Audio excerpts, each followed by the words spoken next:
Înainte de a învăța stândul pe cap, trebuie să te asiguri că întărești musculatura care te ajută să te desprinzi și să te susții în această poziție răsturnată. Este vorba despre mușchii tricepsi ai brațelor, spatele, umerii și abdomenul.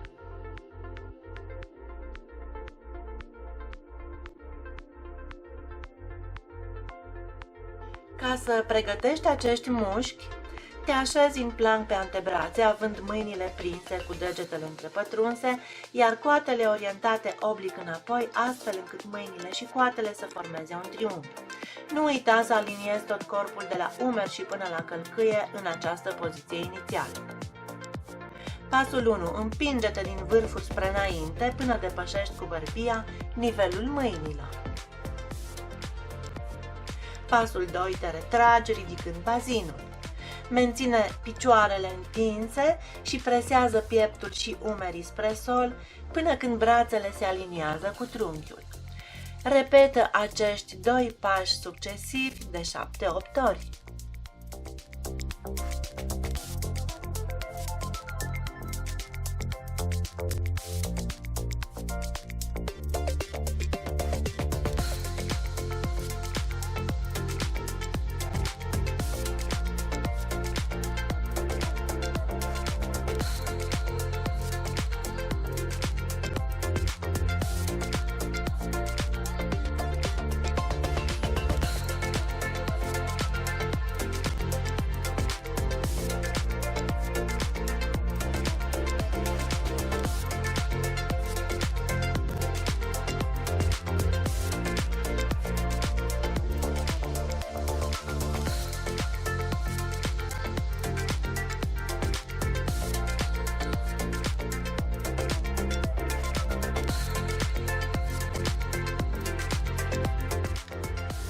Folosește același exercițiu, însă de această dată atingi solul cu bărbia la pasul 1.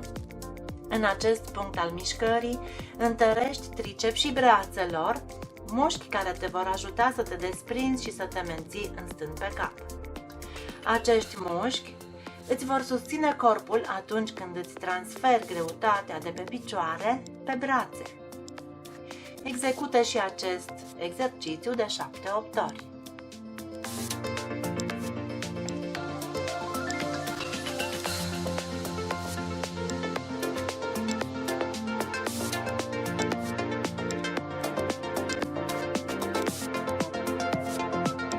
Te rog să nu treci mai departe în învățarea stândului pe cap până nu execuți măcar de 4-5 ori consecutiv atât varianta 1 cât și varianta 2 a acestui exercițiu.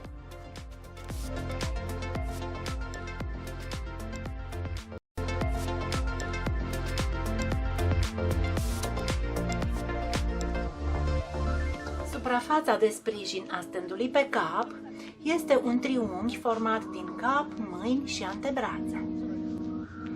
Prindeți mâinile cu degetele întrepătrunse, degetele mici întinse și apropiate sunt sprijinite pe sol, așează capul între palme cu creștetul pe podea. Iată din nou triunghiul de sprijin. Antebrațele sprijinite pe saltea sunt orientate oblic spre înapoi. Distanța dintre coate nu trebuie să fie prea mare, așa cum arăt eu în imagine. Apropie coatele la o lungime de antebraț și vei avea o stabilitate mult mai bună. Ridică genunchii și adu trunchiul la verticală.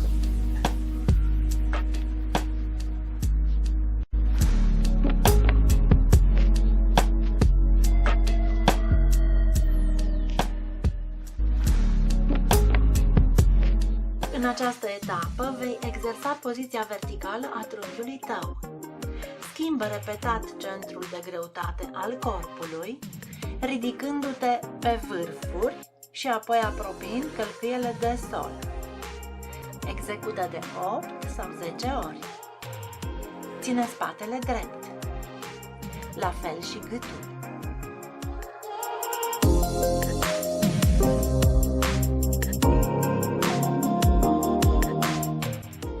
Pentru a a exersa poziția verticală a trunchiului, după ce îți așezi baza de sprijin și ridici genunchii de pe sol, pășești cu piciorul drept, apoi cu cel stâng, înainte și înapoi de mai multe ori. Concentrează-te la aceste mișcări pe care le faci și încearcă să simți schimbarea centrului de greutate al corpului tău.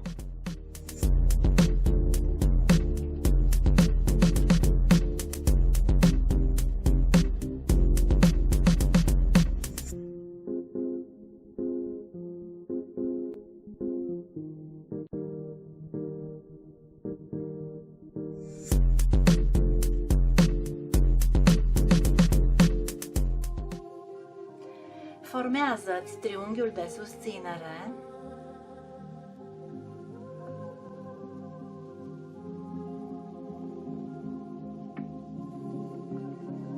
și îndreaptă-ți trunchiul. Ridică alternativ picioarele flexate cât poți tu de sus, împingându-te în vârful piciorului de sprijin. În acest fel, experimentezi încă o dată schimbarea centrului de greutate al corpului. Execută de 6 sau 8 ori.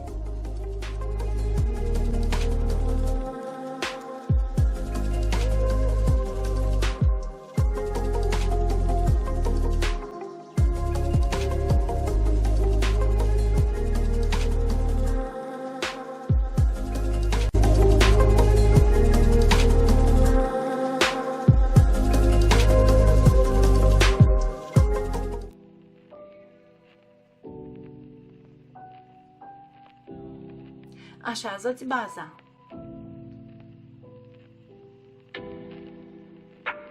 Ridică-ți trunchiul la verticală.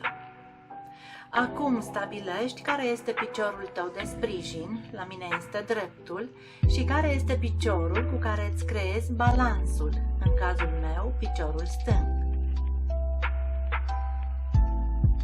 Fă desprinderi scurte și repetate ale piciorului de sprijin de pe sol de 8 ori. Ține minte: 1. La desprindere, greutatea corpului este preluată de brațe. 2. Desprinderea se realizează din forța abdomenului. 3. În momentul desprinderii, piciorul de sus, cel de balans îndoit fiind, se deplasează spre înapoi, echilibrând corpul.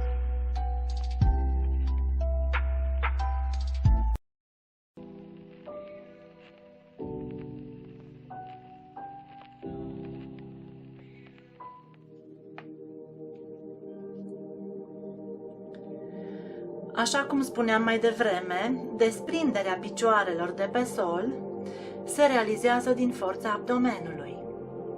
Imediat, greutatea corpului este preluată de pe picioare pe brațe. Cu cât ridici mai sus piciorul de balans, stângul în cazul meu, cu atât desprinderea piciorului de pe sol se va face mai ușor. Pentru început, învață și consolidează stândul pe cap cu picioarele flexate. Această poziție îți dă un plus de siguranță și de echilibru.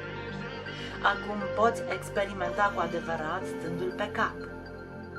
Învață să te joci cu contracția și relaxarea mușchilor corpului. Ține abdomenul încordat. Simte greutatea corpului pe brațe. Relaxează picioarele, dar ține-le în control. Genunchii tăi nu ar trebui să fie orientați în direcții diferite. Ține-i în același plan imaginar.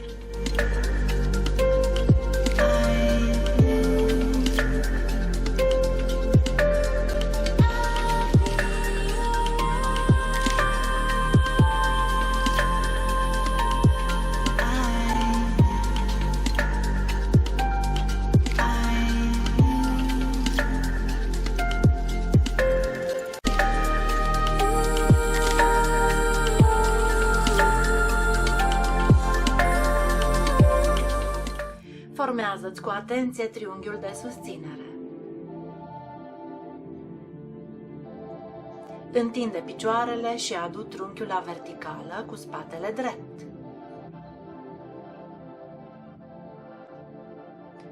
Ridică piciorul de balans îndoit cât mai sus.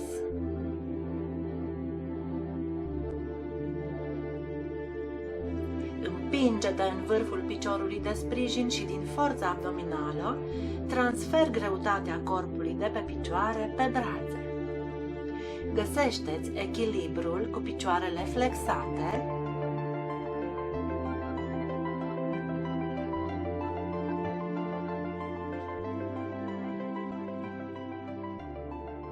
Apoi întinde-le încet și concentrat. Întinde și vârfurile și ține-le apropiate. Centrul de greutate al corpului cade la mijlocul triunghiului format din mâini, cap și antebrațe. Dacă zona lombară este prea arcuită, îți pierzi echilibrul. Așa că împinge buricul spre coloana vertebrală și te vei reechilibra.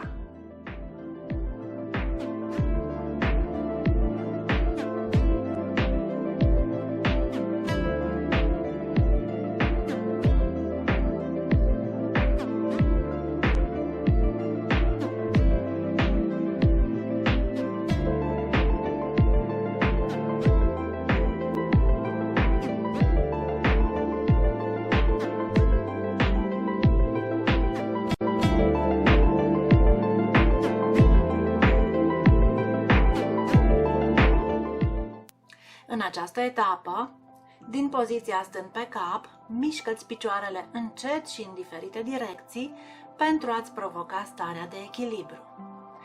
Cu răbdare și cu mult exercițiu, vei învăța să-ți stăpânești corpul și să folosești o gamă mai largă de mișcări prin care să abordezi stândul pe cap. De ce ai vrea să practici stândul pe cap? În afară de faptul că este un exercițiu amuzant, stândul pe cap are câteva beneficii pe care cred că le dorești. Hai să-ți enumăr câteva. Îmbunătățește puterea de concentrare, deoarece crește circulația către creier.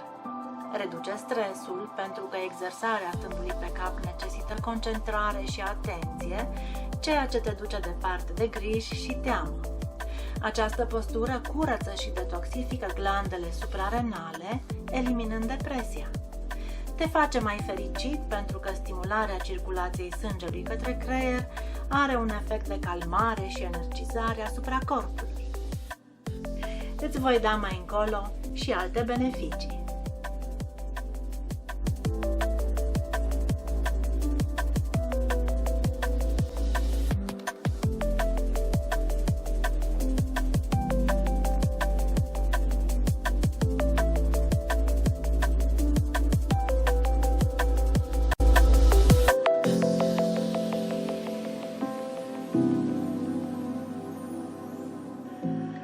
Stândul pe cap este o postură destul de dificilă, de aceea ai nevoie de mult exercițiu, dar și de ajutor din partea unei alte persoane. Cel care te asistă va sta în lateral, pregătit să te asigure și să te ajute. Tu vei urma pașii metodici din descrierea materialului video, astfel încât să te stabilizezi și să te echilibrezi singur. Ajutorul nu are rol de macara ce te ține suspendat. După ce ți-ai format triunghiul de susținere, ridici trunchiul vertical cu spatele drept. Când ridici primul picior, intervine ajutorul care te echilibrează. Apoi îți iei toate măsurile pentru a te echilibra singur. Încordezi abdomenul, împingi buricul spre coloana vertebrală, adică nu stai cu spatele arcuit, simți greutatea corpului pe brațe, ții picioarele întinse și încordate, cu vârfurile întinse, ții ochii deschiși. Apoi ajutorul te va asista și la coborârea din stâng pe cap.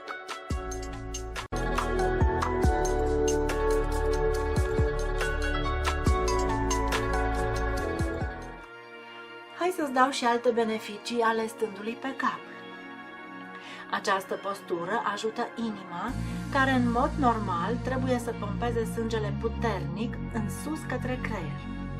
Când stăm pe cap, inima face un efort mai mic. Întărește umerii, brațele și spatele, pentru că pe ele se sprijină greutatea întregului corp.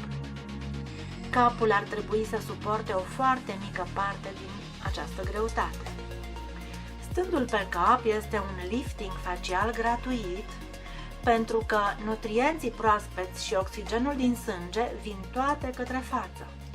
De asemenea, fiind cu capul în jos, fața stă în alte direcții decât cea normală.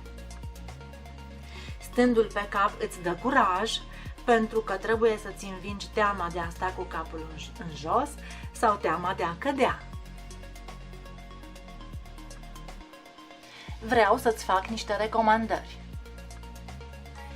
Dacă nu ai niciun fel de experiență sportivă, prima dată fă antrenamente pentru întărirea musculaturii generale a corpului. Apoi dezvoltă-ți și întărește-ți musculatura specifică, adică mușchii triceps ai brațelor, spatele, umerii și abdomenul. Apoi urmează pașii metodici din descrierea acestui material video. Nu trece mai departe până nu asimilezi pasul anterior. Caută apoi persoane care să te ajute și să te asiste la început în acest proces.